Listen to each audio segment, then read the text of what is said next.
S'asseoir, c'est un plaisir de pouvoir parler. Du coup, merci Tim pour cette présentation, pour tous ces éloges, c'est beaucoup, mais merci. Du coup, je n'ai pas besoin de me présenter, mais aussi en deux mots, voilà, je m'appelle Jordan. Comme il a dit, j'ai grandi dans l'église. Moi, en fait, je suis né à Paris. Et puis avec ma famille, on a déménagé quand j'avais 3-4 ans. Puis j'ai grandi dans la région de Genève. Et puis, du coup, donc, ma famille était déjà chrétien à la base. Donc moi j'ai un peu grandi dans ce milieu-là où on me lisait la Bible, j'allais à l'église, etc. Et puis quand j'avais 13 ans, j'ai décidé de devenir chrétien parce que je croyais vraiment en Dieu, je croyais vraiment en tout ça. Et je pense que donc du coup, comme a dit Tim, j'ai commencé des études de médecine et c'est un peu à l'université où j'ai commencé à me poser un peu plus de questions sur pourquoi est-ce que je crois vraiment en Dieu, est-ce qu'il y a vraiment des bonnes raisons d'y croire, ou est-ce que c'est parce que ma famille me l'a dit et que j'ai grandi là-dedans et que voilà quoi. Parce que c'est vrai que dans le monde, quand on regarde, il y a tellement de croyances différentes, il y a plein de gens, ils sont athées, musulmans, chrétiens, juifs.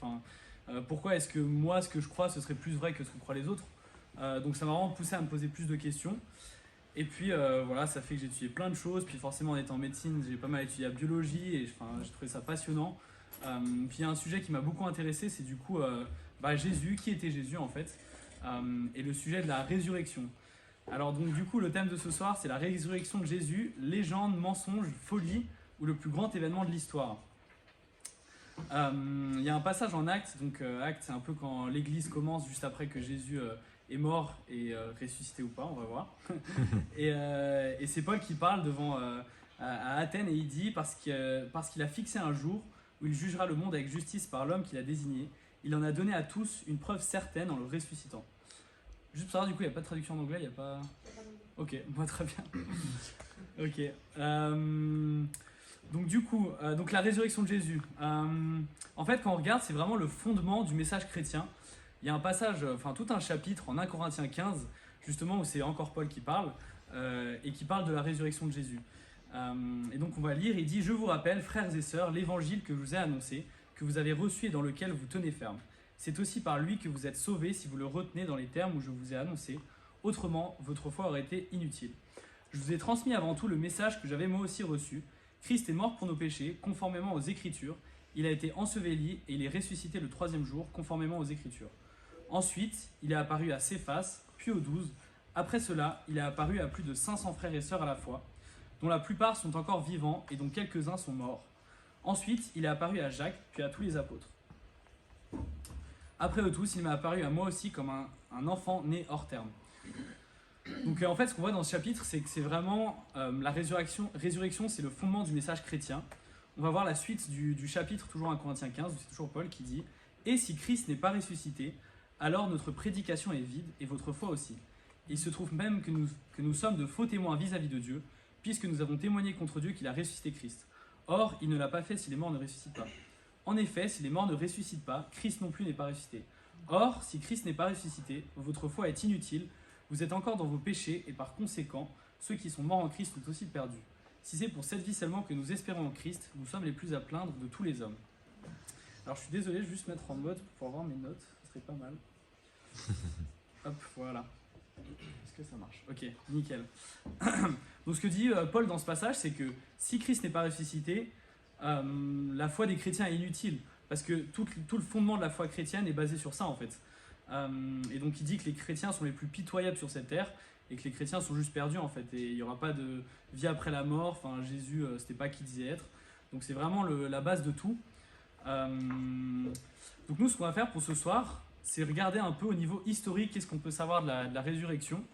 Donc ce qu'on va faire, les écrits du Nouveau Testament seront utilisés comme des écrits historiques, c'est-à-dire que les chrétiens quand ils regardent le Nouveau Testament ils voient ça comme inspiré de Dieu, comme la parole de Dieu.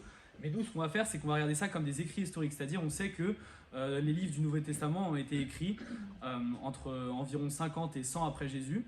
Et on va regarder un peu justement ce que ça dit, mais au niveau plutôt historique. Donc, pas inspiré de Dieu. On va regarder ce que les érudits disent. Donc, que sont les érudits? C'est un peu les historiens et les spécialistes de textes qui étudient justement le christianisme, le premier siècle, etc. Et voilà, je pense que c'est intéressant de voir ce qu'eux ils disent par rapport à l'histoire. Moi, au lycée, j'avais environ 11-12 de moyenne en histoire, donc je pense pas que ce que je dis vaut grand chose. Donc on va regarder un peu plus ce que disent ceux qui ont vraiment étudié ça. Voilà, puis on va regarder en particulier 5 faits historiques qui sont acceptés par la grande majorité des érudits. ce qu'il faut comprendre chez ces érudits donc, qui étudient vraiment ça, c'est qu'une grande partie ne sont pas chrétiens en fait. Si c'était des chrétiens, ce serait trop facile. Donc voilà. Donc il y a ce passage qu'on a déjà lu juste avant, en 1 Corinthiens 15, et on va voir quelque chose qui est très intéressant, c'est que à partir du verset 3, donc c'est Paul qui parle toujours, qui dit « Je vous ai transmis avant tout le message que j'avais moi aussi reçu ». Donc je ne vais pas tout relire, mais donc là il résume Christ, donc comment il est mort crucifié, qu'il est ressuscité après 3 jours, qu'il est apparu aux disciples, etc. Et donc la partie, est-ce qu'on m'a souris ou pas? Non. Voilà, la partie qui est là, qui est soulignée, en fait c'est ce qu'on appelle un credo. Qu'est-ce que c'est un credo? C'est une profession de foi, ou plutôt une tradition orale, que se transmettaient les premiers chrétiens, et qu'ils apprenaient par cœur et qui récitaient entre eux. Et on va voir que ce passage, c'est vraiment fondamental dans cette recherche historique de la résurrection. C'est qu'on peut estimer quand est-ce que ce message se passait entre les chrétiens, par plein de différentes méthodes qu'on ne va pas regarder en détail, parce que ça prendrait trop de temps. Mais en fait, cette partie-là a une certaine structure, et il y a aussi des éléments qui permettent de savoir qu'on sait que c'était prêché très tôt après la crucifixion de Jésus. Donc ce que disent les historiens, c'est que on sait que c'est entre quelques mois et au maximum 3 ans après la crucifixion qu'il y avait ce message qui circulait entre les premiers chrétiens, donc que Jésus est mort crucifié, qu'il est ressuscité après 3 jours, qu'il est apparu à plein de personnes, aux apôtres, à 500 personnes. Donc voilà par exemple des citations d'historiens et théologiens. James D. Giddon qui dit « Cette tradition, on peut entièrement confiant qu'elle a été formulée comme tradition quelques mois après la crucifixion. » Robert Funk, qui lui est un théologien non chrétien, parce que pas tous les théologiens sont chrétiens. Un théologien, ça veut juste dire l'étude de Dieu, enfin ça veut dire l'étude de Dieu, l'étude de la Bible, si c'est une théologie chrétienne, mais pas forcément chrétien. Lui, il n'est pas chrétien, et il dit « Ce credo date tout au plus de 2 à 3 ans après la crucifixion. » Gerd Ludemann, un autre théologien athée, qui dit « Cette tradition peut être datée dans les 2 ans après la crucifixion de Jésus. » Donc ça veut dire que les historiens les plus sceptiques par rapport au christianisme, ils disent voilà, ce credo là, ça date de moins de 2 ans après la crucifixion, ce qui est super tôt en fait. Voilà, on va voir ça un peu après. J'ai fait un petit schéma rapide pour la petite chronologie, parce que peut-être certains d'entre vous, c'est très logique et vous connaissez, mais peut-être certains, vous n'avez jamais entendu parler de la Bible, jamais entendu parler de Jésus. Donc là, c'est une chronologie rapide où voilà, c'est pas du tout précis. Derrière, on a l'Ancien Testament, donc, qui a été écrit bien avant Jésus. Après, en l'an 0, c'est quand Jésus est né. On a la vie de Jésus. En 33 à peu près, donc on estime que c'est environ à l'année 33 qu'il a été crucifié. Là, j'ai noté credo de 1 Corinthiens 15, donc c'est ce qu'on vient de voir, ce message qui se transmettait entre les chrétiens moins de 2 ans après la crucifixion. L'écriture du Nouveau Testament, on l'estime entre 50 et 100 après Jésus, et puis du coup, le début de l'Église, c'est juste après, après la crucifixion. On sait que l'Église, c'est là que l'Église a commencé et s'est développée, et donc voilà. Donc maintenant, comme j'ai dit, on va regarder 5 faits qui sont acceptés par la grande majorité des historiens qui étudient ça justement. Le premier, c'est que Jésus est mort crucifié. Le deuxième, c'est qu'il a été enterré dans un tombeau et le tombeau est retrouvé vide après quelques jours. Le troisième, c'est que les disciples étaient convaincus d'avoir vu Jésus ressuscité. Le quatrième, c'est que Jacques, le frère de Jésus, qui était non-croyant, il s'est converti après qu'il dit avoir vu Jésus ressuscité. Paul, qui était initialement un persécuteur de l'Église, s'est converti après qu'il dit aussi avoir vu Jésus ressuscité. On va regarder ces 5 faits un peu en détail, voir pourquoi on peut estimer que c'est assez sûr historiquement ces différents faits. Alors on va commencer par le premier, donc, qui est donc la mort et la crucifixion de Jésus. Donc en fait, on a plein de sources qui parlent de ça. On a 10 sources non chrétiennes déjà, donc voilà, Tacitus, Flavius Joseph, Thallus, Julius Africanus, je ne vais pas tous les citer, il y en a plusieurs. On a bien sûr toutes les sources chrétiennes, donc les évangiles, les livres de Paul, etc. On a aussi donc les pères de l'Église, donc ça c'est ceux qui, environ entre 50 et 100 après Jésus, puis voire plus, faisaient partie de l'Église primitive et qui ont écrit des textes justement sur le début de l'Église, qui attestent justement de cette crucifixion et mort de Jésus. Et bien sûr, on a le credo d'1 Corinthiens 15 qui date de moins de 2 ans après la crucifixion, qui parle justement de cette crucifixion. J'ai cité rapidement voilà, Tacitus, qui lui est un historien romain.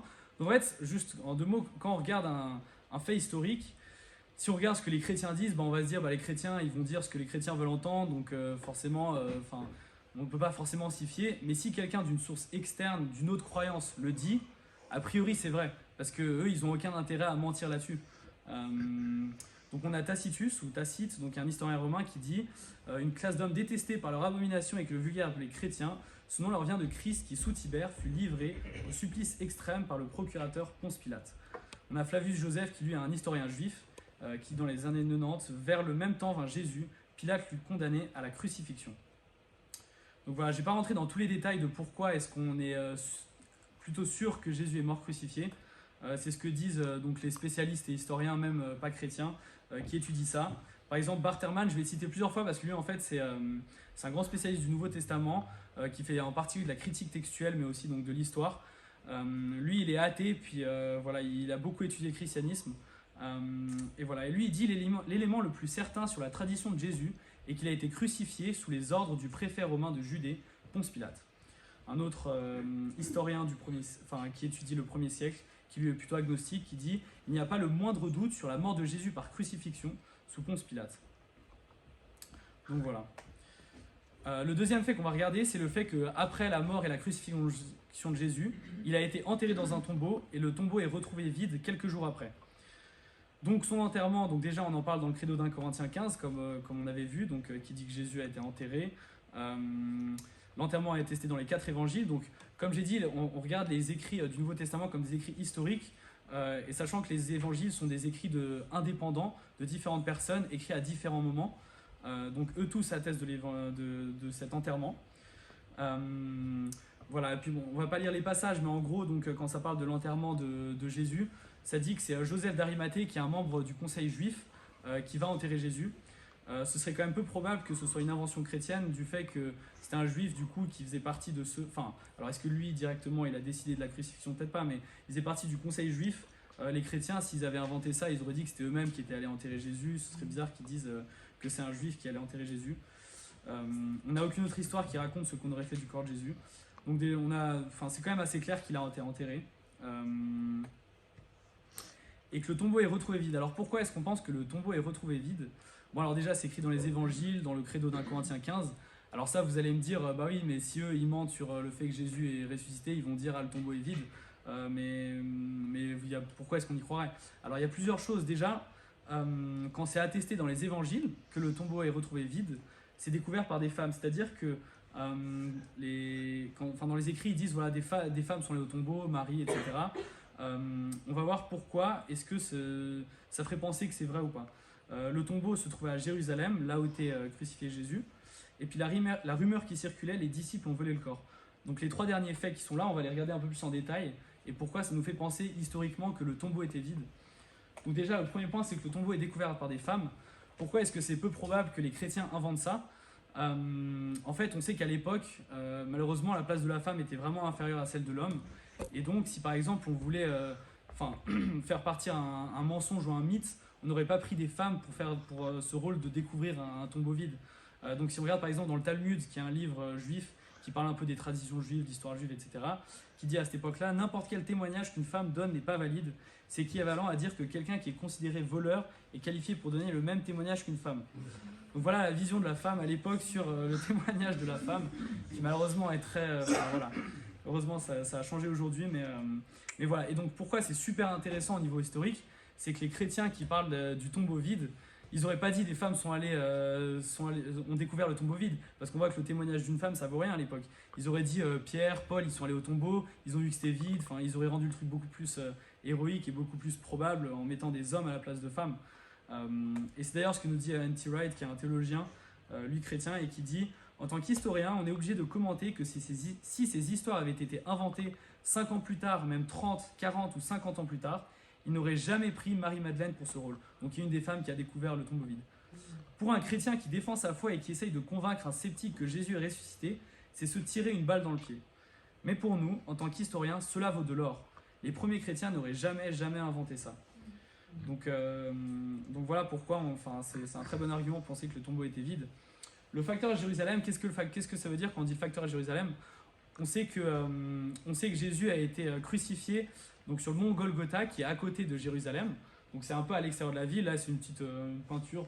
Donc là, c'est là où on voit justement les croix. Là, il a été crucifié. Et puis donc la ville de Jérusalem qui est juste à côté. En fait, Jésus a été crucifié à Jérusalem et le christianisme a débuté à Jérusalem. Pour que le christianisme débute à Jérusalem, si Jésus était juste mort, qu'il était enterré et que... comment dire, s'il était juste enterré et qu'il n'était pas ressuscité, les Romains, les Juifs, ils seraient juste allés au tombeau, ils auraient dit voilà le corps de Jésus, arrêtez vos délires, et puis le christianisme ne se serait même pas développé. Enfin voilà. Mais là, on sait que le christianisme va débuter à Jérusalem, juste à côté de là où il était crucifié et enterré. Donc ça aussi, c'est un argument pour dire qu'a priori le tombeau était vide.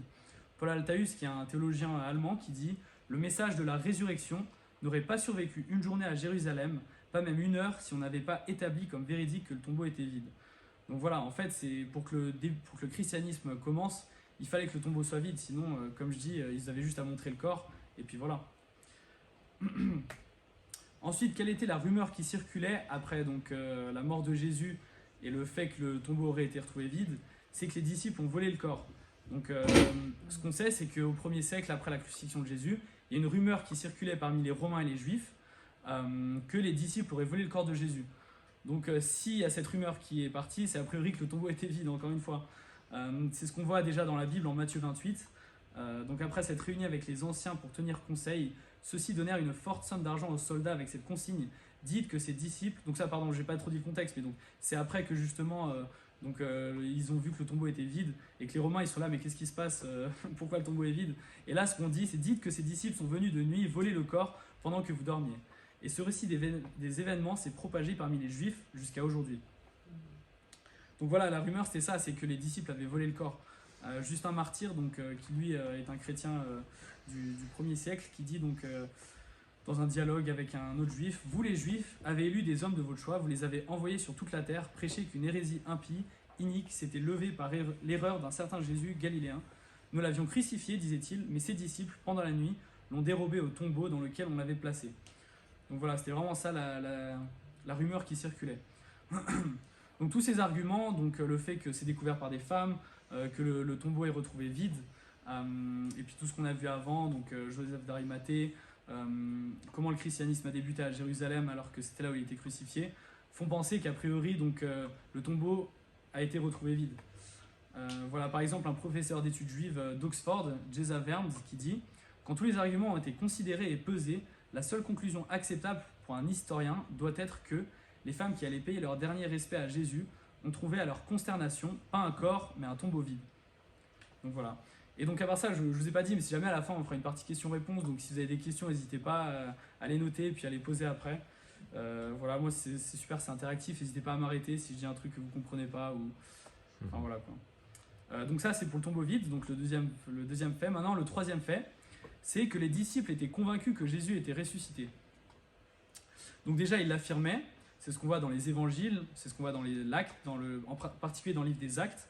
Quand on lit le livre des actes, c'est le début de l'Église et on voit que les premiers chrétiens ils vont propager dans le monde entier que Jésus est ressuscité et donc la bonne nouvelle du royaume de Dieu, etc. Donc c'est ce qu'on voit, donc les évangiles, actes, dans le credo d'un Corinthiens 15. Clément de Rome, qui est justement aussi un père fondateur de l'Église, qui dit « Muni des instructions de notre Seigneur Jésus-Christ, pleinement convaincus par sa résurrection et affermis dans leur foi en la parole de Dieu, les apôtres allaient, tous remplis de l'assurance que donne le Saint-Esprit, annoncer partout la bonne nouvelle de la venue du royaume des cieux. » Donc voilà, ils étaient vraiment convaincus qu'ils avaient vraiment vu Jésus ressusciter, tellement convaincus qu'ils étaient prêts à mourir pour leur croyance. Voilà, on a plusieurs sources qui parlent de justement comment les apôtres sont morts en tant que martyrs pour leur croyance. Donc il y a les écrits de l'Église primitive, Flavius Joseph, il y a d'autres sources, je n'ai pas tout noté. Alors vous allez me dire, quelqu'un qui meurt pour une croyance, ça ne veut pas dire que c'est vrai, mais là c'est pas l'argument. On n'est pas en train de dire que vu qu'ils sont morts pour leur croyance, du coup c'est dire que leur croyance était vraie. Là l'argument c'est de dire que s'ils sont morts pour leur croyance, c'est qu'ils y croyaient dur comme fer. C'est de dire qu'ils ne vont pas mentir sur ça. Quelqu'un qui meurt pour quelque chose, c'est qu'il en est convaincu dur comme fer. Personne sous la torture résiste pour un mensonge. Sachant qu'il va mourir derrière, il n'y a aucune raison de faire ça. C'est ce qu'on voit aujourd'hui, les gens qui meurent pour des causes. Si on regarde par exemple les djihadistes qui vont s'exploser dans des foules, c'est parce qu'ils sont convaincus qu'après ils vont aller au paradis et qu'ils ont plein de bonnes choses derrière. Et donc du coup ils sont convaincus dur comme fer, qu'ils croient dans la bonne chose, etc. Donc là l'argument c'est de dire que s'ils étaient prêts à mourir pour ça, c'est que vraiment ils y croyaient.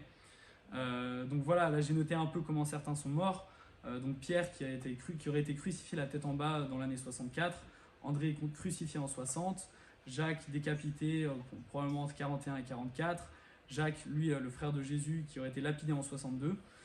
Matthias lapidé puis décapité. Barthélemy écorché vif ou crucifié. Bon, dans tous les cas, c'est pas ouf. Matthieu tué par l'épée. Bon, ça, c'est des traditions, on est un peu moins sûr. Mais voilà, donc ce qu'on voit, c'est qu'ils étaient vraiment convaincus et ils allaient mourir pour leur croyance. Et j'aime bien cette citation d'Ignace d'Antioche, qui fait aussi partie de l'église primitive, donc qui a vécu entre l'année 35 et 107, qui dit « Les apôtres méprisaient la mort ».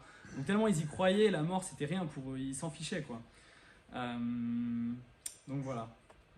Gerd Ludermann, qui lui est un théologien non chrétien que j'ai déjà cité tout à l'heure, qui dit « On peut considérer que c'est historiquement certain que Pierre et les disciples ont eu des expériences après la mort de Jésus, dans lesquelles Jésus leur est apparu comme le Christ ressuscité. » Donc voilà, lui ce qu'il dit c'est que ils étaient convaincus d'avoir vu quelque chose, ils étaient convaincus d'avoir vu Jésus ressuscité. Voilà, une autre historienne qui elle non plus n'est pas chrétienne, Paula Fredriksen, qui dit « Je sais que de leur point de vue, ils ont vu Jésus ressuscité. C'est ce qu'ils disent, et toutes les preuves historiques que l'on a après attestent de leur conviction que c'est ce qu'ils ont vu. Je ne dis pas qu'ils ont vraiment vu Jésus ressuscité. Je n'étais pas là. Je ne sais pas ce qu'ils ont vu. Mais je sais qu'en tant qu'historienne, ils doivent avoir vu quelque chose. » Donc voilà, pareil, donc ce qu'on regarde, c'est que quand les historiens qui étudient ça, ils se disent ils ont forcément vu quelque chose. Pour être autant convaincus que c'était vrai, être prêt à mourir pour ça, etc., c'est qu'eux, ils étaient sûrs d'avoir vu Jésus ressuscité. Donc vraiment, il y a quasiment aucun historien qui remet en question le fait que les premiers chrétiens étaient sûrs d'avoir vu Jésus ressuscité. Jacques, le frère non-croyant de Jésus, converti après qu'il dit avoir vu Jésus ressuscité. Donc ça, c'est le quatrième fait qu'on va regarder. Donc ce qu'on sait de Jacques, ce que dit la Bible, c'est que Jésus avait des frères et sœurs. Et ce qu'on sait de Jacques, c'est qu'il ne croyait pas en son frère pendant que Jésus vivait, avant sa crucifixion. Il y a plusieurs versets dans la Bible qui parlent du fait que ses frères ne croyaient pas en lui. Par exemple, en Jean 7,5, il dit en effet, ses frères non plus ne croyaient pas en lui. A priori, c'est peu probable que les évangiles inventent ça. Je veux dire, si les évangiles, ils inventaient Jésus, ils auraient dit ses frères étaient fans de lui, ou je sais pas, mais ils n'auraient pas dit que ses frères ne croient pas en lui. Enfin, je veux dire, c'est un peu se tirer une balle de dire ça, dans le pied de dire ça, quoi. Donc voilà. Et puis on sait que Jacques, du coup le frère de Jésus, il y a plusieurs Jacques. Hein. Il y a un Jacques, un des apôtres, et Jacques, le frère de Jésus. On sait que ce n'était pas un apôtre avant la crucifixion, mais on sait qu'il est devenu après. C'est ce que dit Gerd Ludermann, encore une fois. Jacques n'avait aucun lien religieux avec son frère Jésus pendant sa vie. Et maintenant, donc sa conversion, il dit que Jésus lui est apparu. Donc c'est ce qu'on voit dans le credo de 1 Corinthiens 15 qu'on a regardé tout à l'heure, où ça dit ensuite il est apparu à Jacques, puis à tous les apôtres. On sait qu'il parle de Jacques, le frère de Jésus, vu que l'autre Jacques faisait partie des apôtres. Donc voilà. Et donc après Jacques, le frère de Jésus, il est devenu un des premiers dirigeants de l'église primitive de Jérusalem. C'est ce qu'on voit en Actes, en Galates. Je ne vais pas lire toutes les Écritures. Mais on a une citation de Clément d'Alexandrie. Clément d'Alexandrie indique qu'après l'ascension du Sauveur, Pierre, Jacques et Jean ne se disputèrent pas pour cet honneur, mais qu'ils choisirent Jacques le juste comme premier évêque, donc dirigeant de Jérusalem. Donc voilà, donc on sait historiquement que Jacques ne croyait pas en Jésus pendant la vie de Jésus, mais après la crucifixion, il dit avoir vu Jésus ressuscité, et puis il est devenu un des premiers dirigeants de l'Église. Et on sait qu'il était prêt à mourir pour sa foi et qu'il est même mort en martyr. On a plusieurs sources, des sources chrétiennes et non chrétiennes, qui attestent de sa mort lapidée, il me semble, en 62. Voilà, on a une citation de Flavius Joseph, qui est un historien juif, qui dit « Le frère de Jésus, qui était appelé le Christ, a été délivré pour être lapidé ». Voilà une citation de Mike Lecona, qui lui est un chrétien qui justement défend pas mal la résurrection, et qui dit dans son livre de la résurrection de Jésus, « Jacques et ses frères auraient regardé leur frère mort comme un hérétique plutôt que courir à Jérusalem et être pris dans un groupe d'hallucinations. Ça semble plus probable que l'exécution de Jésus en tant que criminel et blasphémateur confirme leur non-croyance plutôt que causer leur conversion. » Donc voilà, c'est tellement vrai ce qu'il dit. Enfin, je veux dire, si Jésus était juste mort crucifié, Jacques, il croyait déjà pas en lui pendant sa vie. La crucifixion de Jésus, il aurait dit, bah voilà, mon frère, il était dans un délire, il a été crucifié, il est mort, et puis je passe à autre chose. Je veux dire, c'est logique. Mais c'est pas du tout ce qu'on voit. On voit qu'après sa crucifixion, il s'est mis à aller évangéliser partout, devenir un des dirigeants de l'Église, et à mourir lapidé pour sa foi. Donc c'est qu'il a vu quelque chose après la crucifixion, je veux dire. Sinon, ça aurait aucun sens. Et encore une fois, on va regarder ça aussi un peu après, mais qu'est-ce qu'il aurait eu à gagner de mentir là-dessus? Enfin, on en reviendra après, mais bon. Ensuite, le dernier fait historique qu'on regarde, c'est Paul, persécuteur de l'Église, converti après qu'il dit avoir vu Jésus ressuscité. Il manque le ressuscité, enfin voilà. Donc Paul, on sait qu'il persécutait les chrétiens, il y a plusieurs sources, en particulier dans la Bible. et c'était un disciple d'un pharisien qui s'appelle Gamaliel. Donc on a un passage en Galates 1 où c'est Paul qui parle. Je suis désolé, c'est un peu petit, vous ne voyez peut-être pas au fond, de toute façon je lis. Vous avez d'ailleurs entendu parler de mon comportement autrefois dans le judaïsme. Je persécutais à outrance l'Église de Dieu, je cherchais à la détruire, et j'étais plus avancé dans le judaïsme que beaucoup de ceux de mon âge parmi mon peuple, car j'étais animé d'un zèle excessif pour les traditions de mes ancêtres. Donc voilà, c'est vraiment ce qu'on voit, donc il le dit lui-même. On voit aussi au début d'Actes, quand il y a Stephen en français, c'est Étienne qui se fait lapider. Il y a un passage qui dit que Paul approuve de justement la lapidation d'Étienne. Donc voilà, on sait que Paul, à la base, c'est un pharisien. Donc les pharisiens, c'est ceux qui connaissaient... Donc les pharisiens, c'est les juifs qui étudiaient vraiment hyper bien donc, la loi juive, qui connaissaient super bien la loi juive. Et donc lui, c'était un pharisien. Mais il affirme avoir eu une apparition de Jésus. Donc en Acte 9, donc dans la Bible, il y a un passage qui parle de comment justement sur la route de Damas, il a une apparition de Jésus. On le voit aussi dans le credo d'1 Corinthiens 15, au verset 8, où c'est Paul qui parle et qui dit « Après eux tous, il m'a apparu à moi aussi ». Donc voilà. Et après, on voit après ce qui se passe, sa conversion, à quel point il est prêt à souffrir pour sa foi, et puis à quel point donc, il évangélise partout dans le monde. Ceux qui sont chrétiens aujourd'hui, vous connaissez Paul, quand on lit ses lettres, bah voilà, et encore une fois, lui, il y croyait dur comme fer, il a évangélisé partout, il était prêt à mourir pour ça. Il y a un très beau passage en 2 Corinthiens 11 où il parle justement de ça. Donc c'est Paul qui parle, qui dit « Ils sont serviteurs de Christ, je parle comme un fou. Je le suis plus encore. J'ai bien plus connu les travaux pénibles, infiniment plus les coups, bien plus encore les emprisonnements, et j'ai souvent été en danger de mort. 5 fois, j'ai reçu des Juifs, les 40 coups moins 1. 3 fois, j'ai été fouetté. 1 fois, j'ai été lapidé. 3 fois, j'ai fait naufrage. J'ai passé 1 jour et nuit dans la mer. Fréquemment, j'étais en voyage. J'ai été en danger sur les fleuves, en danger de la part des brigands, en danger de la part de mes compatriotes, en danger de la part des non-juifs, en danger dans les villes, en danger dans les déserts, en danger sur la mer, en danger parmi les prétendus frères. J'ai connu le travail et la peine. J'ai été exposé à de nombreuses privations de sommeil, à la faim et à la soif, à de nombreux jeûnes, au froid et au dénuement. Et sans parler du reste, je suis assailli chaque jour par le souci que j'ai de toutes les églises. » Donc là, dans ce passage, on voit à quel point Paul il souffre en devenant chrétien, et que c'est pas qu'en devenant chrétien, sa vie devient incroyable, qu'il devient riche, qu'il devient... Enfin, c'est l'opposé en fait. Quand il était pharisien, il faisait partie de la haute société juive. C'est-à-dire qu'il était admiré parmi les juifs, même parmi les romains. Je pense qu'ils avaient du respect pour les pharisiens. Et voilà, il était plutôt riche a priori. Donc voilà, et en devenant chrétien, on voit que c'est l'opposé où il se met à souffrir constamment pour justement sa croyance, parce que comme on sait, les premiers chrétiens, ils étaient persécutés. Lui, il allait partout évangéliser, il se faisait persécuter du fait qu'il faisait ça. Donc voilà, clairement, lui aussi, il y croyait dur comme fer. Voilà, il y a un credo, donc comme je l'ai dit, un credo, cette tradition orale en Galates 1,23. On voit, c'est des femmes où ça dit, elles avaient entendu dire, celui qui autrefois nous persécutait annonce maintenant comme une bonne nouvelle la foi contre laquelle il s'acharnait. Donc voilà. Et après, Paul, il est aussi mort en martyr, a priori entre les années 67 et 68. On a plusieurs écrits, en particulier Tertullien, qui dit Paul fut décapité. Eusèbe de Césarée qui dit on raconte que sous son règne, Néron, Paul eut la tête coupée à Rome même et que semblablement Pierre y fut crucifié. Donc on a plusieurs écrits qui parlent de comment il est mort en martyr également. Donc encore une fois, lui il meurt en disant dur comme fer, je crois que Jésus est ressuscité. Donc clairement il y croyait. Je recite Barterman qui dit Paul était sans aucun doute le converti le plus important de l'histoire de la religion chrétienne. Donc voilà les 5 faits qu'on a regardés. Jésus est mort crucifié, enterré, puis le tombeau est retrouvé vide quelques jours après. Les disciples sont convaincus d'avoir vu Jésus ressuscité. Conversion de Jacques qui dit avoir vu Jésus ressuscité et conversion de Paul qui dit avoir vu Jésus ressuscité. La question c'est qu'est-ce qui peut bien expliquer tous ces faits. Donc maintenant on va regarder un peu les différentes hypothèses. Donc voilà, la première ce serait la légende.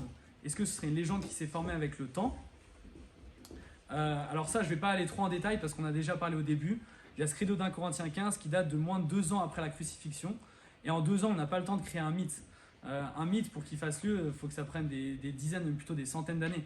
En 2 ans, on n'a pas le temps de créer un mythe parce que la majorité des gens qui étaient présents lors de la crucifixion, ils sont encore vivants. Je veux dire, c'est juste pas possible de créer un mythe en si peu de temps. Et comme on voit, c'est vraiment très très tôt après la crucifixion. Donc c'est quand même très peu probable. Et si on regarde au niveau des faits qu'on a regardés ensemble, si on regarde du coup l'hypothèse de la légende, donc Jésus serait mort crucifié, ok, pourquoi pas. Le tombeau vide, Si c'est une légende, comment est-ce qu'ils auraient... Enfin, je veux dire, il n'y aurait pas eu de raison que le tombeau soit vide. Une légende, c'est quelque chose qu'on invente progressivement. Mais il fallait forcément quelque chose qui explique le tombeau vide. Est-ce que les disciples ont volé le corps, etc. Les disciples convaincus d'avoir vu Jésus ressuscité, conversion de Jacques, conversion de Paul, etc. Enfin voilà, encore une fois, on voit que les disciples qui croyaient vraiment, ils disaient avoir vu Jésus ressuscité. Et ça, on sait que c'est hyper tôt après la crucifixion, moins de 5 ans, enfin même moins de 2 ans. Donc la théorie de légende, elle ne tient pas vraiment la route. L'hypothèse que tout est un mensonge, donc voilà, ça on en a déjà parlé un petit peu. Est-ce que les disciples auraient pu tout inventer? Donc il y a plusieurs choses à regarder. Donc déjà les chrétiens, donc ce qu'ils prêchaient aux païens, donc aux juifs, aux romains, c'est de louer un homme qui a été honteusement exécuté sur une croix, un homme juif, alors que les Romains, eux, ils regardaient les juifs de haut, et puis ils se liaient pas vraiment aux juifs. Un juif charpentier, donc qui faisait vraiment partie de la bas classe sociale, avec des attentes éthiques très élevées. Pour ceux qui ont lu le Sermon sur la montagne, qui connaissent les croyances et comment dire, ce que prêchait Jésus, c'est des attentes éthiques très élevées. Une résurrection physique, avec des femmes qui découvrent un tombeau vide. Ça aurait été très peu probable qu'ils inventent ça. Et puis donc ça, c'est ce qu'on verra tout de suite, mais comme on a vu avant, la plupart ils sont morts en martyrs. Donc ils sont morts en disant « je crois que Jésus est ressuscité, je partage voilà, la bonne nouvelle du royaume de Dieu ». Comme on a vu, on ne meurt pas en martyr pour un mensonge. Je veux dire, il y aurait forcément un qui aurait craqué un moment et qui aurait dit « non, si j'avoue, on ment, on invente tout ». Mais c'est pas ce qui s'est passé. Les apôtres qui sont morts en martyr, jusqu'au bout, ils ont dit « on y croit, on y croit ». Donc voilà, donc encore une fois, ça tient pas du tout la route. Donc comme on a vu, donc voilà, selon les faits historiques, ça correspond pas du tout. Ça explique pas du tout comment est-ce qu'ils auraient convaincu. Alors Jacques, c'était le frère de Jésus, pourquoi pas, mais pourquoi ils auraient convaincu Paul de rentrer dans un délire de mentir sur la résurrection de Jésus, sachant que Paul, ce qui s'est passé après, c'est qu'il a pu souffrir, qu'il est mort en martyr. Ça fait aucun sens. Enfin vraiment. Et si on regarde les historiens qui sont pas chrétiens, qui regardent, qui étudient le 1er siècle, le christianisme, etc., je crois qu'il n'y a aucun historien qui émet l'hypothèse que c'était un mensonge. La plupart, ils disent tous que voilà, ils y croyaient. Franchement, ça, c'est pas discuté. Des hallucinations, est-ce que donc ils auraient tous halluciné? Donc ça, c'est une hypothèse. Alors ça, c'est le livre le plus récent écrit sur sur la science des hallucinations. Donc c'est un livre qui donne tous les détails de ce qu'on sait sur les hallucinations aujourd'hui. Ça a été écrit en 2008 et publié dans l'organisation américaine de psychologie, l'association américaine de psychologie. Et donc là, on voit vraiment en détail qu'est-ce que sont les hallucinations, etc. Donc ce qu'on sait sur les hallucinations, c'est que la majorité, ça se manifeste dans un seul mode sensoriel. C'est-à-dire qu'en général, les gens ils vont par exemple avoir une hallucination auditive ou bien une hallucination visuelle. Mais c'est extrêmement rare les hallucinations qui sont multisensorielles. Donc c'est-à-dire qu'on entend quelque chose, on voit quelque chose en même temps dans notre hallucination. Donc ça, c'est le premier point. Qu'en général, c'est dans un seul mode sensoriel, soit auditif, soit auditif, soit visuel. Et voilà. Et les rapports qu'on a des visions de Jésus dans les évangiles, dans 1 Corinthiens, dans Actes, etc., c'est multisensoriel, c'est-à-dire que les gens ils disaient on a vu Jésus, on a parlé avec lui, on a eu des discussions avec lui, enfin voilà, c'était pas juste on a vu lumière, on a vu quelque chose, enfin voilà. Et la chose aussi qui est super importante à réaliser, c'est que les hallucinations de groupe, ça n'existe pas. En fait, ça peut arriver qu'un groupe de personnes voit quelque chose et interprète ça d'une certaine manière. Si par exemple, je sais pas, il y a une éclipse ou comme ça et qu'il y a plein de gens qui disent ah regardez là, il y a Dieu qui, enfin je sais pas quoi, et qui interprètent quelque chose et qu'ils ont une sorte d'hallucination de groupe en interprétant tous quelque chose d'une même manière. Mais par contre que moi j'ai une hallucination où je vois quelqu'un, que la personne à côté de moi ait la même hallucination, voit la même personne, c'est quelque chose qui n'arrive pas en fait. Enfin, en tout cas, c'est pas du tout répertorié dans la littérature et ça paraît totalement illogique. Quand quelqu'un a hallucination, c'est dans sa tête. Plusieurs personnes ne partagent pas une hallucination. Encore une fois, quand on parle d'hallucination de groupe, c'est un groupe qui interprète quelque chose, une lumière, une source, d'une certaine manière, mais c'est pas qu'ils voient tous la même chose. Ça, c'est pas quelque chose qui arrive. Alors que pourtant, donc, dans les visions de Jésus, on voit que c'est en groupe. On a le credo d'1 Corinthiens 15 où ça dit qu'il est apparu aux apôtres, donc on a 12 apôtres. Après, il est apparu à Jacques, à Paul. Donc il aurait fallu qu'ils aient tous ces hallucinations. Ça fait vraiment totalement aucun sens. Voilà, on a une citation d'un psychologue, enfin psychiatre même, Dr Gary Sipsey, qui dit « J'ai examiné la littérature professionnelle, passé en revue les articles de journaux et livres écrits par des psychologues, psychiatres et autres professionnels de la santé dans les 2 dernières décennies, et n'est toujours pas trouvé la documentation d'un cas d'hallucination de groupe, c'est-à-dire un événement pour lequel plus d'une personne a partagé une vision ou autre type de perception sensorielle sans qu'il n'y ait aucun référent. Donc là, c'est un peu ce que je viens d'expliquer, quoi. S'il y a un référent, quelque chose qu'on interprète d'une certaine manière, pourquoi pas, mais qu'on ait une hallucination, on voit quelque chose, que tout le monde voit la même chose, ça c'est juste quelque chose qui n'arrive pas en fait. Donc voilà, si on regarde les faits, est-ce que les hallucinations, ça irait avec le fait que Jésus est mort crucifié? Oui. Que le tombeau est vide? Bah non. Donc ça veut dire qu'il faudra un combo, que quelqu'un ait volé le corps, qu'en même temps les autres aient des hallucinations. Enfin, ça fait trop de trucs qui sont pas probables, quoi. Enfin, même pas possibles. Que les disciples convaincus d'avoir vu Jésus ressuscité, franchement, quand on voit à quel point ils y croient dur comme fer, enfin, je vois pas quelle hallucination aurait pu leur faire croire ça, quoi. Et encore une fois, ils étaient en groupe, ils étaient plusieurs. La conversion de Jacques, pourquoi pas. En fait, les hallucinations, c'est quelque chose qui peut arriver à des gens qui par exemple, sont en souffrance parce qu'ils ont perdu un membre proche. Donc, par exemple, leur cerveau va leur faire imaginer qu'ils voient la personne, quelqu'un qui a perdu un mari, sa femme, comme ça. On sait qu'en général, les hallucinations, ça arrive chez ces gens. Mais ça n'arrive pas chez des gens qui s'y attendent pas du tout. On sait que Paul, lui, il persécutait les chrétiens, il tuait les chrétiens. Paul, il n'aurait pas eu une hallucination, il voit Jésus. Ça a totalement aucun sens. Parce que lui, il ne s'attendait pas du tout à ça. Au contraire, lui, il tuait les chrétiens. Donc, il n'y avait aucune raison qu'il y ait une hallucination de Jésus. Donc, voilà. On parlait de résurrection spirituelle. Alors ça, c'est ici une hypothèse qui a été émise, que quand les disciples disaient Jésus est ressuscité, en fait, ils parlaient d'une résurrection, le fantôme de Jésus, quoi. Il est ressuscité dans le ciel, c'est pas Jésus, son corps qui est ressuscité. Bon, regardez ça rapidement, j'hésitais un peu à en parler, parce que ça rentre un peu dans les détails, mais je pense que c'est quand même intéressant d'en parler. En fait, il y a deux termes différents. Il y a le terme ressuscitation et résurrection. Quand on parle de ressuscitation, c'est quand quelqu'un meurt, quand quelqu'un par exemple a son cœur qui arrête de battre, donc c'est une mort apparente, et après on fait par exemple rebattre son cœur, et ben là on parle de ressuscitation. Par exemple, nous à l'hôpital, quand un patient a un arrêt cardiaque, on fait une réanimation cardio-pulmonaire et qu'il reprend vie, on parle de ressuscitation. Quelle est la différence avec résurrection? C'est que ressuscitation, c'est une personne qui reprend vie, mais après qui va mourir au bout d'un moment. Résurrection, en fait, je ne vais pas rentrer dans trop de détails parce que c'est assez compliqué, mais c'était une croyance qu'avaient donc les juifs à l'époque, où en gros que à la fin des temps, ceux qui étaient avec Dieu auraient une résurrection, mais c'est avec un nouveau corps qui est physique et qui serait éternel et qui ne mourrait pas à nouveau. Donc c'est assez différent, ressuscitation et résurrection. Et quand on parle de résurrection, le terme anastasis, pas anabiosis, on parle de quelque chose de physique, pas quelque chose de spirituel ou comme ça, un être ou une âme ou quoi, on parle vraiment d'un corps physique. Et c'est quelque chose que les Juifs attendaient à la fin des temps. Donc d'ailleurs, ce livre-là, The Resurrection of the Son of God par N.T. Wright, justement, lui, il rentre beaucoup dans ces détails du contexte culturel et historique dans lequel est né le christianisme. Et donc lui, il dit « Personne à cette époque aurait interprété de leur vision et hallucination une résurrection, car les Juifs ne s'attendaient pas à ce que cela arrive avant la fin des temps. » Et en tout cas, c'est clair pour les Juifs qu'on parlait de quelque chose de physique quand on disait résurrection.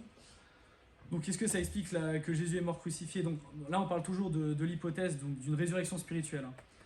Que Jésus est mort crucifié, alors ok, pourquoi pas. Le tombeau vide, bah non, parce qu'une résurrection spirituelle, son corps, il aurait toujours été dans le tombeau. Et puis, les Romains, les Juifs, ils auraient dit, ah bah regardez, le corps, il est là, arrêtez votre délire, et puis voilà, c'est terminé. Pourtant, le tombeau était vide. Et puis voilà, donc après, pour les autres faits, qu'ils étaient convaincus d'avoir vu Jésus ressuscité, à chaque fois, donc c'est vraiment une croyance d'un vrai corps ressuscité. Et puis même si on dit, ok, les apôtres, peut-être ils ont dit, ah, il est ressuscité spirituellement, Paul, qui lui était juif, à aucun moment, il aurait dit, ah ouais, c'est vrai, il est ressuscité spirituellement, enfin, ça fait vraiment aucun sens. On regarde une autre théorie, Jésus n'était pas vraiment mort. Donc ça, c'est la théorie de l'évanouissement. L'idée qu'en fait, sur la croix, Jésus, il n'était pas totalement mort, qu'il a juste perdu connaissance, et qu'en fait, après... il était toujours vivant, quoi, et que du coup, il est apparu aux apôtres en leur faisant croire qu'il était mort et ressuscité.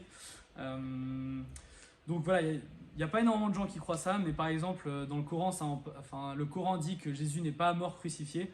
Donc pas mal de musulmans croient ça, par exemple, qu'il n'était pas vraiment mort sur la croix, que juste on avait l'impression, mais qu'en fait, il n'était pas vraiment mort. Mais il y a peu de gens qui croient ça. Quand on regarde la crucifixion à l'époque, c'était vraiment le pire type de mort. Il y a des... Pardon, excusez-moi, je me perds avec ma souris. Il il y a des milliers de personnes qui sont mortes pendant l'Empire romain crucifiés et ils mouraient à chaque fois. Beaucoup de personnes d'entre vous ont peut-être vu le film La Passion du Christ, qui va bien en détail sur qu'est-ce qui s'est passé au moment de la crucifixion, qui franchement est très précis au niveau historique de ce qui s'est passé. Voilà, on sait que Jésus a été flagellé environ 120 coups avec un flagellum, donc ça c'était par les Romains. On sait que les Juifs, quand ils fouettaient des criminels, ils fouettaient 40 coups moins 1. Voilà, c'est dans la tradition juive. Les Romains, ils n'avaient pas de limite, a priori ils allaient jusqu'à environ 120 coups. Après voilà, Jésus a porté sa croix, il a été mis sur la croix, il a des clous qui ont été mis dans les poignets, dans les pieds.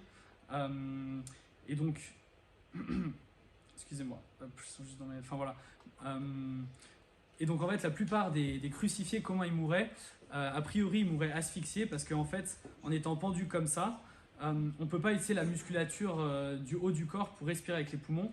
Donc ça veut dire qu'on est obligé de s'appuyer sur les jambes pour pouvoir respirer à chaque fois, pour avoir la force de respirer. Le truc, c'est qu'au bout d'un moment, on n'a plus la force de se tendre comme ça pour respirer. Donc la majorité des crucifiés mouraient par asphyxie en fait, parce qu'ils n'arrivaient juste plus à respirer, quoi. Voilà. Et puis donc c'est ce qu'on voit. Donc ce qu'on voit après en Jean 19, donc qui parle justement de la crucifixion. C'est assez intéressant parce qu'en fait, on va lire rapidement, c'était la préparation de la Pâque et ce sabbat allait être un jour solennel. Craignant que les corps ne restent en croix pendant le sabbat, les Juifs demandèrent à Pilate qu'on brise les jambes aux crucifiés et qu'on enlève les corps. Les soldats vinrent donc briser les jambes du premier puis du second des condamnés qui avaient été crucifiés avec Jésus. Quand ils s'approchèrent de lui, donc de Jésus, ils dirent qu'il était déjà mort. Ils ne lui brisèrent pas les jambes, mais un des soldats lui transperça le côté avec une lance et aussitôt il en sortit du sang et de l'eau. Donc ça c'est assez intéressant au niveau médical comme détail. Parce qu'on sait qu'un patient qui est typiquement en choc hypovolémique, s'il perd trop de sang ou si le cœur n'arrive plus à battre ou quoi, le liquide du sang sort des vaisseaux, va dans les tissus, et puis du coup ça fait qu'on a de l'eau qui s'accumule, soit dans les poumons, soit dans le péricarde, qui est la couche qui entoure le cœur. Mais donc ça c'est un détail médical qui est super précis. Je ne sais pas si vous pouvez savoir ça à l'époque, mais en tout cas c'est quand même assez précis. Et donc a priori quelqu'un qui a les poumons qui se remplissent d'eau ou le péricarde qui se remplissent d'eau, il est en train de vider son sang dans les tissus et puis il est en choc hypovolémique et voilà, on ne survit pas de ça comme ça.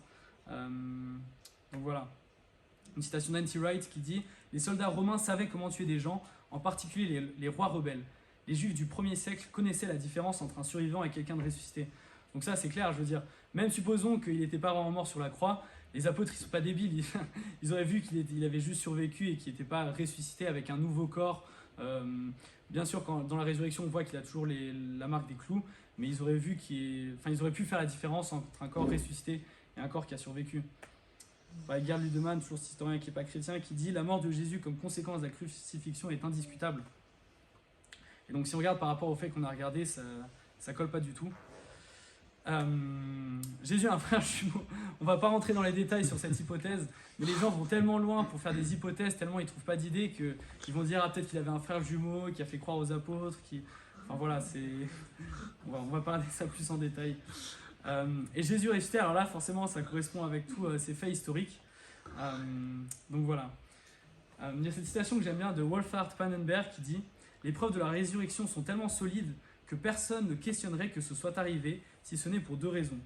De un, que c'est un événement très inhabituel, et de deux, que si on croit que c'est arrivé, cela demande de complètement changer sa manière de vivre. » Et j'aime beaucoup cette citation parce que, c'est vrai que c'est un événement très inhabituel, donc c'est clair que c'est quand même pas forcément simple de croire en quelque chose d'inhabituel, mais aussi, pourquoi est-ce que des gens ont du mal à y croire, c'est aussi toutes les conséquences que ça a derrière.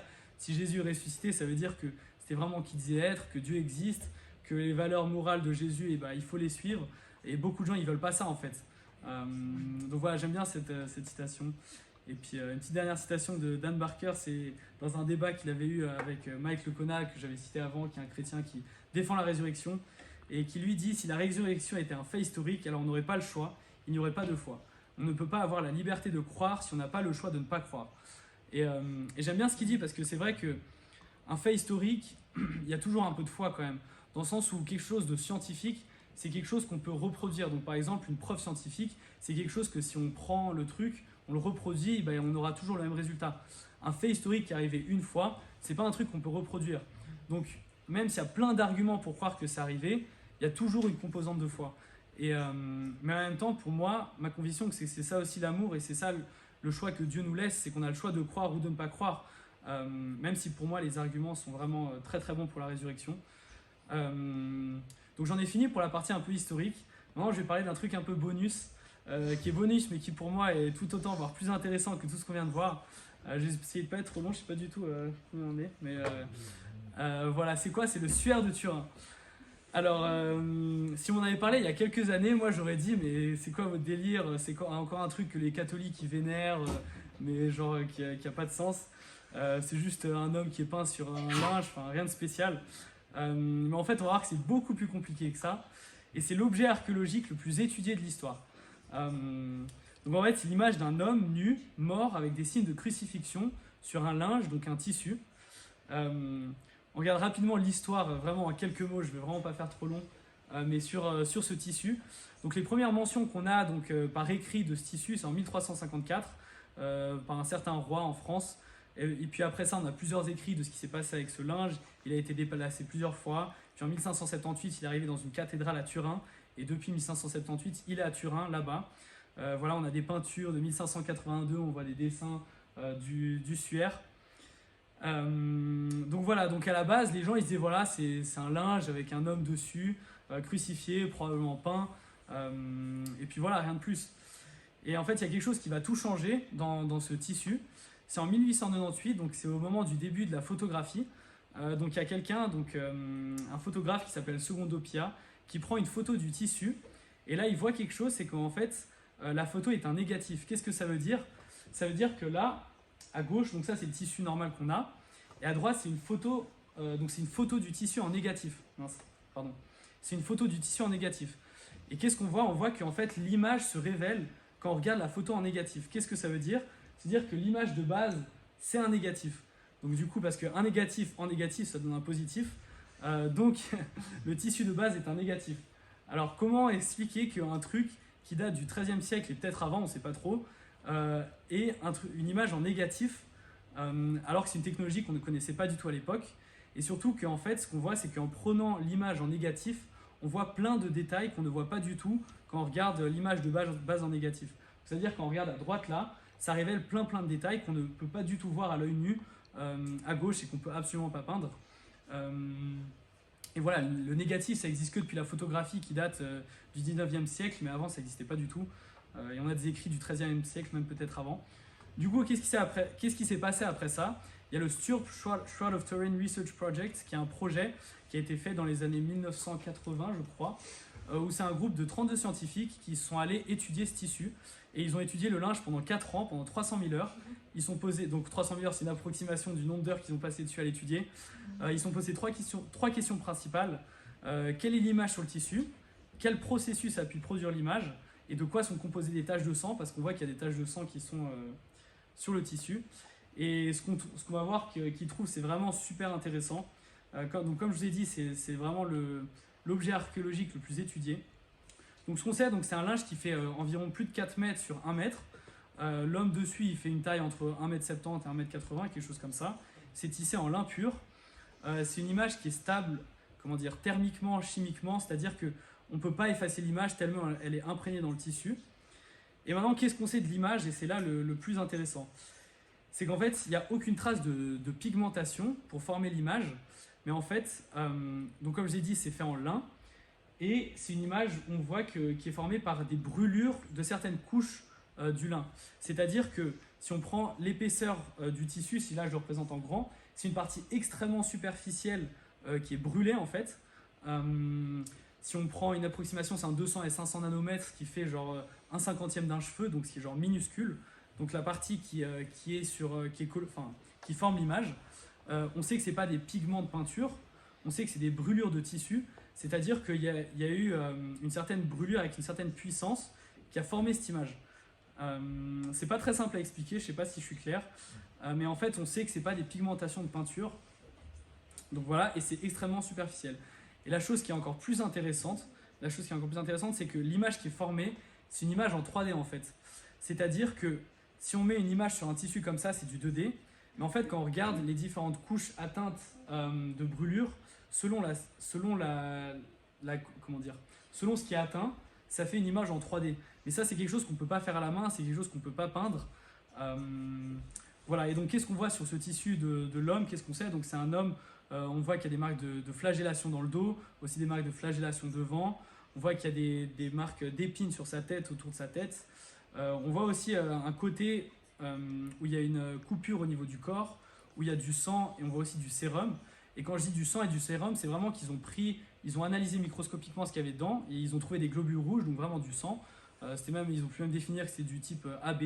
Il y a du sérum, donc c'est vraiment du liquide où il y a de l'albumine dedans. On sait que le sérum est fait d'albumine. Enfin, c'est vraiment c'est du vrai sang, du vrai sérum. Et donc il y a des détails anatomiques qui sont extrêmement précis. Voilà, qu'est-ce que je disais, on voit la couronne d'épines sur la tête, on voit les clous qui sont dans les poignets, ici, à ce niveau-là, avec du sang au même endroit. Les coups de flagellation, donc comme j'ai dit, donc les Romains, ils fouettaient avec un flagellum qui avait 3 lanières dessus. Et puis, ils estiment environ 360 coups, donc ce qui ferait environ, divisé par 3, 120 coups de flagellum. Qu'est-ce qu'il y a d'autre comme détail? Je crois que je vous ai dit la plupart. En tout cas, on voit que ça correspond exactement au récit de la crucifixion. Donc j'ai envie de dire, il y a 2 possibilités. Soit quelqu'un l'a créé en peignant ou par un processus, je ne sais lequel, soit au moment de la résurrection, c'était vraiment le tissu de Jésus, et puis il y a une lumière extrêmement forte qui a reflété l'image du corps de Jésus sur ce tissu, et donc c'est vraiment le tissu que Jésus avait au moment de la crucifixion et de la résurrection.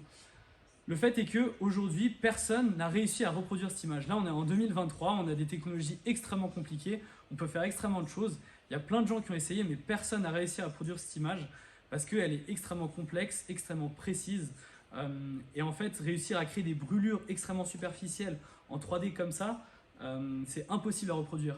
Il y a un professeur en physique qui a essayé, qui a fait des expérimentations avec des lumières ultraviolets, d'une grosse force sur un tissu en essayant de reproduire ça. Et il dit que c'est impossible à reproduire et que pour pouvoir faire une image comme ça sur un tissu comme ça, il faudrait des milliards de watts de puissance pour réussir à faire ça. Donc voilà, il y a plein d'autres détails que je pourrais dire que je trouve passionnants. Franchement, si ça vous intéresse, je vous conseille d'étudier et vous me direz ce que vous en pensez parce que c'est vraiment passionnant. On n'a vraiment aucune explication de ce que ça pourrait être, de comment quelqu'un d'humain aurait pu créer ça. En tout cas, on sait qu'à l'époque du XIVe siècle, à ce moment-là, on sait que ce tissu existait déjà. Il n'y a rien de physique qu'un homme aurait pu faire pour créer cette image. Enfin voilà, donc c'est vraiment passionnant. Après, moi, je trouve ça super intéressant, mais ma foi n'est pas du tout basée là-dessus. Dans le sens où si demain on me dit, ouais, en fait, on peut expliquer ça par A plus B, bah, c'est pas grave, je veux dire, j'ai plein d'autres raisons de croire. Mais je trouve que c'est quand même très très intéressant et ouais, j'attends qu'on me convainque que c'est pas celui de Jésus. Enfin voilà. Et puis voilà, j'ai mis, pour aller un peu plus loin, pour ceux que ça intéresse, des références de livres, de vidéos, de débats, etc. Pour ceux qui voudraient, je pourrais vous envoyer les diapositives. Et puis voilà, donc j'ai fini pour la présentation. Et puis si vous avez des questions ou quoi, bah n'hésitez pas. Et puis voilà.